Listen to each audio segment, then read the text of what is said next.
Casas Grandes, and I do remember it very, very vividly. And again, his ability to introduce one to these great experiences. So what a person. A final person that I remember who was at the opening of this exhibit. When was it, Malcolm? What month was it? Earlier this year? March. March, was it? March or February? About March, yes, wasn't it? Yes. So with us then was a man called Ken Wolfgang and his wife Kendra. Ken was I suppose, he was an artist. He was a filmmaker, a documentary maker. There was a little story about him in the papers, how he gave his reels of film to the university for their archives to digitize and use. He'd explored the Far East, making film of people there. And his message was, these people are not to be feared. They are like us. And I think, Ken has since died of cancer. He was suffering at that time, and very courageously, and much supported by his wife. But sort of Ken's insight, they're like us, was what Charlie could communicate too about different nationalities, what he communicated to the Mexicans to me, how we all found in Segno Italy and in the Trent, they're like us, and how they responded to Padre Kino, just as we did too. So, enormous gifts of Charlie to reconcile, to bring people together, as well as that very forceful personality that could just as easily turn people off. But definitely today we think of his gifts and thank God for him, and know that he and Kino and Ken Wolfgang and a bunch of others are all gathered around the tree up there, and they're seeing us and they're having a wonderful time. I'm not sure whether it's going to be margaritas, but it'll be certainly something.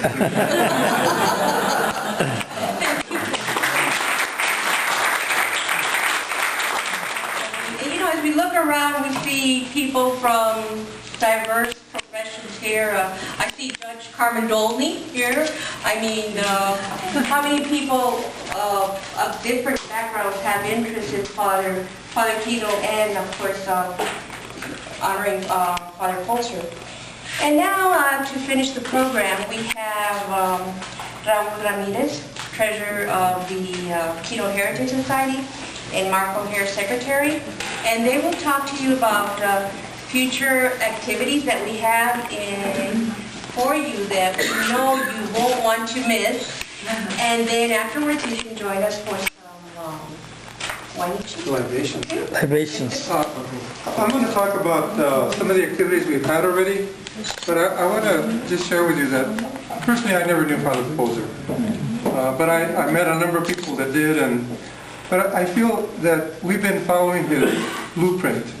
And his blueprint basically was two-pronged.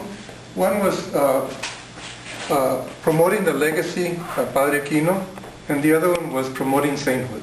And that's basically, if you look at our little brochure, that's basically our mission statement. And just like Padre Kino couldn't do it by themselves, and Father Poser couldn't have done it by himself because he had a lot of allies, friends and enemies, obviously, but hopefully more friends. We ourselves have not been able to do what we did without the help of many people. And in our little brochure, there's the centerfold has 2 pages of all the activities we had this year, but we had a whole bunch last year also. And so I thought I'd like to take the opportunity to thank a number of folks. One of them we wanted to thank was Bishop Icanes. He had to leave early because he had another engagement. But without his support, we really couldn't have done what we did. And it really took a little bit of time to develop a relationship with Bishop Icanes, because we're not a ministry per se. There's portions of what we do that may look like a ministry, because we sponsor a number of masses for Padre Kino, whether they're birthday masses or the celebration of 300th anniversary of his death. But the other things we do is a lot of things in the community, a lot of civic events, and so. But his staff has really been wonderful. John Shaheen, who's in the back, kind of the property manager, has been very helpful. Sister Charlotte has been very helpful. Ernie Netter just left, have to leave, but he's been really helpful to us. And there's a number of people that have helped in terms of like the editor of the Vision, because we've been running a monthly series in the Vision for about a year now. And then there's been other people, I think Rosie mentioned Father Greg Edo from Sierra Vista, and who helped put together the exhibit here. We've been working also with Canon Richard von Menshengen, who has the Latin Mass in Holy Family here in Tucson.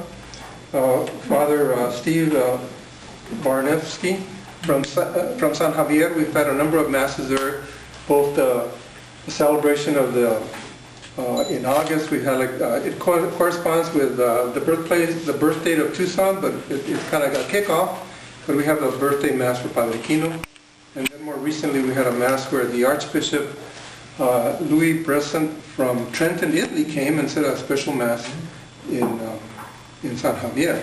So, and we had the 300th anniversary mass at the cathedral in March, and we had a number of priests that came. One of them was Father Dominic Carlarco, and he's the person in the Vatican that's doing the defense of Kino. It's called Positia. So he's writing that whole defense to get him to the next level, which would be kind of being venerable. So at that point, then people could pray for him to Padre Kino for a miracle. And he needs 2 miracles to get to sainthood. So that's kind of the process. But there's also been a whole bunch of other people, and governmental units, agencies. We worked with Congressman Raul Grijalva's office in issuing a declaration that went into the congressional record, and Mark O'Hara wrote that. And he didn't take any, he never wants to take any credit, but he did a fantastic job. It's online, you can look at it. We had Mayor Waka, who did this is all around the Kino stamp that we issued back in March. Mayor Waka issued a proclamation. We were working at that time with the Postal History Foundation. It's here in town by the university. And he issued a proclamation of the Kino Stamp Day. We also had Governor Brewer issue a letter of support, Richard Elias. The consulate from Tucson, Calderon Jaimes, was present. We had the Italian delegation from the consul from Los Angeles and Scottsdale. San Javier district was present, Chairman Nunez. We had a delegation from Pascuayaki, including the librarian that's here, Amelia, and then the librarian Oscar Hernandez, and with consul person Luis Gonzalez. And of course it was done, the cancellation was done with the U.S. Postal Office. And then we worked with a whole bunch of other folks in terms of, these are like organizations and nonprofits. And I'll just quickly run through the list. National Park Service, the Arizona Historical Museum, the Sierra Vista Museum, the Arizona State Museum, Dale was a representative of that.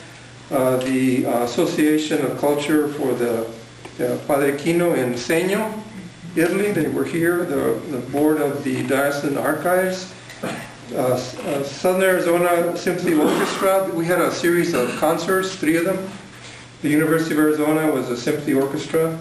And then the Tucson Masters Chorale, which Father Corbally is still president. No? Past president. Was president at the time. I mentioned the Postal History Foundation, the Tucson Rodeo Parade Committee, and Josefina was part of that group with the Rancho Chuxon and Rancho Alegría, and we won the Judges Award for Padre Kino.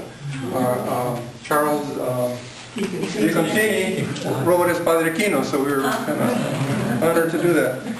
Friends of Tucson's birthplace, we blessed a shrine in the area where the new mission garden is going to go, and if I could plug that a little bit, that's going to happen in February. We're hoping Diane Hadley is a member of that, Gloria Albiar is another member of that, and her husband is here, Tom. We were part of the Tucson birthday celebrations, the Tucson Book Fair. Los Descendientes Tucson, we work real close with Hector Sosa, and we're looking forward to working with Alex also. Patronato San Javier with David Carter.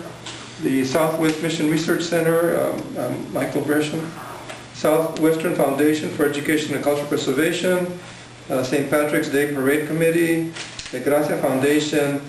And the Farmers Investment Company, which is the Walden family that has a pecan factory in Green Valley, Sahuarita. So recently we participated with them. And just a couple of individuals that really helped us kind of put the history together with Padre Kino. Dan Hadley was one of our first speakers, Fred McInich, Big Jim Griffith, Bunny Fontana, and Jim Turner, and Jim is here also with us. And so I'll just turn it over to Mark.